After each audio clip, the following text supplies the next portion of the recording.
Good day. So imagine this for a moment. You step into a lift, just like the one in your office building or a shopping center. You press the up button, but this isn't your average ride to the 5th floor. This lift keeps going up and up and up.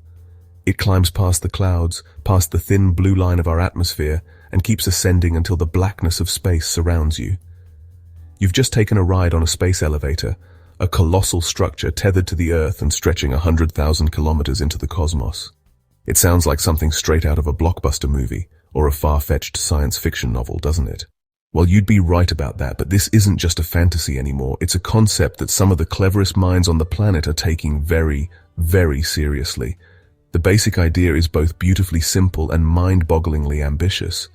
You build a massive cable, a ribbon of unimaginable strength, and you anchor one end to the Earth's surface, probably somewhere near the equator. The other end extends far out into space, past the point of geostationary orbit, with a hefty counterweight at the top to keep the whole thing taut like a guitar string. The dream is to bypass the violent, expensive, and frankly quite inefficient method of strapping ourselves to giant, controlled explosions just to escape Earth's gravity. The cost of getting a kilogram of payload into orbit could drop from thousands of dollars to just a few hundred, or maybe even less. This would be the single greatest revolution in space access since the first Sputnik satellite beeped its way around the globe. It would democratize space, opening it up not just to government agencies and billionaire moguls, but to universities, and maybe one day, even tourists looking for the ultimate holiday destination. The entire structure is what we call a tensile structure, which is a fancy way of saying it's held up by being pulled tight, like a violin string or a rope in a game of tug-of-war. The whole thing is in a constant state of tension, stretched between a point on the ground and a massive counterweight far out in space. It's a cosmic dance of gravity and physics. A space elevator uses this exact principle of centrifugal force. The number one rule is that it has to be on the equator. This is why most designs place the Earth port not on land, but on a massive mobile floating platform out in the ocean. The ribbon would have to be made of a conductive material, acting as the world's tallest lightning rod. The first thing you'd notice is the lack of drama. There's no thunderous roar, no violent shaking, no crushing G-forces. For the first few hours you'd climb through the troposphere, watching clouds drift by beneath you. The blue of the sky would deepen, and you'd start to see the distinct curvature of the Earth. After about 50 kilometers up, the sky would be black, even during the day. The entire trip to geostationary orbit would take around 5 to 7 days. The space elevator isn't just a lift to orbit. It's a giant spinning slingshot to the entire solar system. A steel cable long enough to reach geostationary orbit would snap under its own weight long before it got there. For the elevator to work, you need a material with an almost mythical tensile strength-to-weight ratio.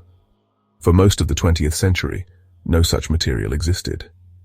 In the 1990s and early 2000s, scientists started playing around with carbon at the nanoscale. They discovered they could create incredible new forms of matter, like carbon nanotubes and graphene. It's one thing to create a perfect microscopic carbon nanotube in the pristine conditions of a laboratory. It's an entirely different beast to manufacture thousands of tons of the stuff into a flawless, continuous ribbon. The longest carbon nanotubes we have managed to create in a lab are, at best, a few centimeters long.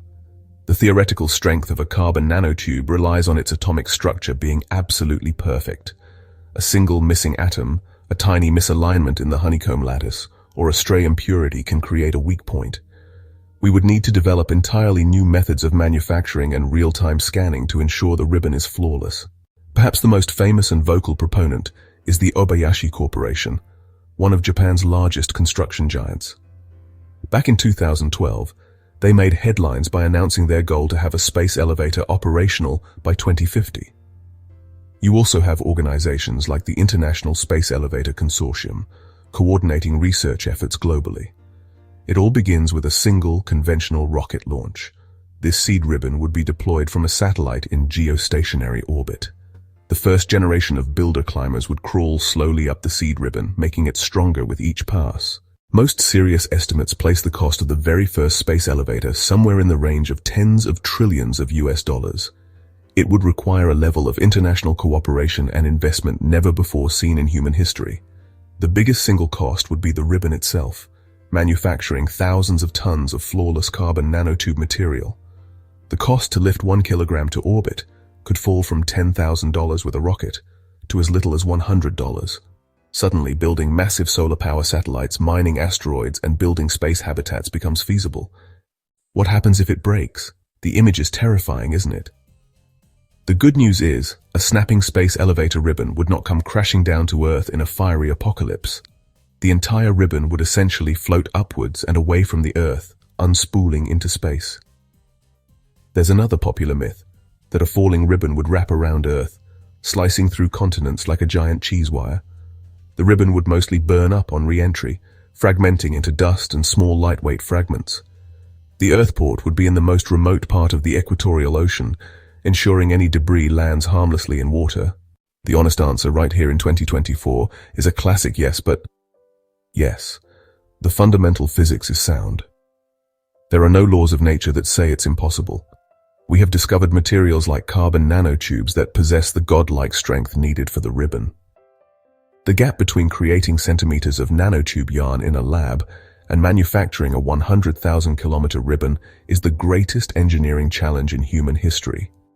It requires unprecedented global cooperation, asking nations to invest in a future that might not pay dividends for 50 years. But humanity has a long and proud history of doing difficult things. Do we want to remain planetary, confined by the fierce gravity of our cradle, or do we want to become a true spacefaring species with the solar system as our backyard? Building a stairway to heaven might just be the next logical step. It remains the wildest, most ambitious, and most inspiring engineering project ever conceived, a shining beacon of a future where the sky is no longer the limit.